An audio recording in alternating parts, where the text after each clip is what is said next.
GOP senators sent a friendly warning over to Attorney General Pam Bondi. Do not slow walk the release of the Epstein files. Senator John Kennedy saying it would be a mistake to do so. I fully expect the Justice Department, he wrote, to release all the documents. It will take a while, but I believe they've started on it right now. Others speaking out, Eric Schmidt, Lisa Murkowski, and others. The clock is ticking. It's time to get those docs out. Meanwhile, Jasmine Crockett has just spun so hard, even the Angle is dizzy. She went on CNN to try to clean up those claims that Republicans were taking political donations from Jeffrey Epstein, when it was actually a totally different guy named Jeffrey Epstein. Well, this is how it went down.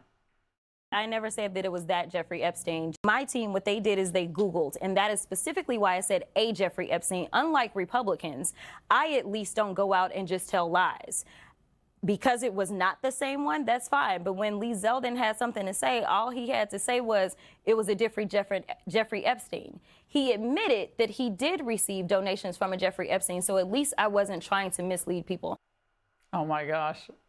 That is one of the more absurd things I've heard, and I've been in Washington for a long time. And even Kaitlan Collins, listening to her, I don't think she was buying it. People might see that and say, well, you're trying to make it sound like he took money from I did not know. A registered sex offender. No, but I literally did not know. I made sure that I was clear that it was a Jeffrey Epstein, but I never said that it was specifically that Jeffrey Epstein. Yeah. When Collins asked about Delegate Stacey Plaskett's text with Epstein, Crockett tried to make it about Trump, not the woman being coached through a hearing by a pedophile. We knew, or she knew, or at least Jeffrey Epstein presented that he was very cozy with the president. He had more information, registered sex offender or not. The bigger question is, why is it that the president was so cozy with a registered sex offender? Why is the president of the United States not the one that is in the hot seat for his relationship? Are we talking about Trump? The same guy who broke off his relationship with Epstein long before any of those accusations came to light? She's totally ignoring the fact that her colleague was texting with him years after he had already been in jail. Stacey didn't initiate that chain.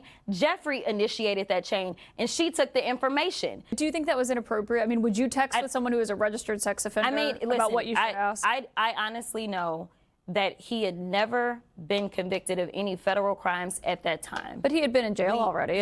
He had been got a in plea jail. deal. The Democrat Party, is this your future? How is this woman even a lawyer? The only reason that Epstein didn't get the federal charges is because he got a sweetheart deal. And then things got even weirder. Were they sexting? Was it a matter of her being involved in the pedophilia? No, it was nothing like that. You know, Stacey Plaskett was watching this and screaming at the TV for Jazzy to just shut up. That's how bad it was. I think it was one of the more bizarre interviews we've seen from a Democrat in quite a while, but kudos to Crockett for creativity. Here to respond, Eric Trump, Executive Vice President of the Trump Organization, author of the smash #1 bestseller, the new book, Under Siege. Eric, congrats on the book. The title is apt, still is all these years later. Have you ever heard a Democrat spin like that since the Russia hoax? I mean, that was classic. Hey, Laura, let me give you a little tip. When Kaitlan Collins is on your side, you know they did something really egregious, right? Because I don't think she's been on our side ever before.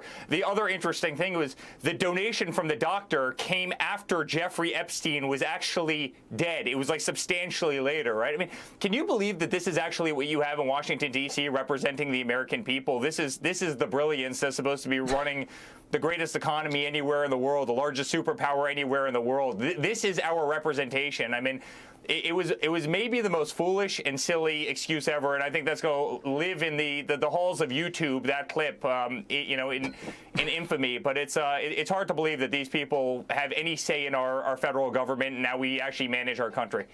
Now, Eric, your friend Zohran Mamdani, mayor-elect of New York, heading to the White House tomorrow. Now, I think your dad's showing again that he keeps the door open to anyone who at least says they want to work with him. But do you think that Mamdani is kind of going to use this moment to set up some scene with the media present? And if so, do you think this should be done without the media present and just the two of them, maybe their aides in a room? Well, first of all, my father loves New York, as we do as a family. And New York's gone in a totally bad direction. We all know that. The election here, I mean, you have a guy who wants to defund the NYPD. You have got a guy who hates Benjamin Netanyahu and the Jewish people. You've got a guy who wants to throw Modi in jail. I mean, I could go on and on. You have a person who wants to further increase taxes and devastate New York. And, he wants to nationalize grocery stores and other things. I can tell you there's a lot of people who have gone into the White House before and, tried to make a scene and tried to have a big PR event. And I think most of the people got laughed out of it. I mean, we saw that with Zelensky, I think. I could probably name 25 people who went into the White House trying to be tough guys, and it didn't end up all that well for them. My father's, I think, performs probably better than anybody in that moment, but we'll see. I mean, my father loves New York. He cares about New York. He wants to see the best for New York, so he would have an open door, and I'm proud of him for having an open door. I don't think this is the right direction from New York. I hope this guy is a lot more bravado than he is real action, but we'll see tomorrow. And and again, this is Donald Trump at his best. If the guy wants to showboat, I think he'll showboat right back. And there's no one that does that better than the commander-in-chief, as you know better than anybody, Laura. Hey, Sean Hannity here. Hey, click here to subscribe to Fox News YouTube page and catch our hottest interviews and most compelling analysis. You will not get it anywhere else.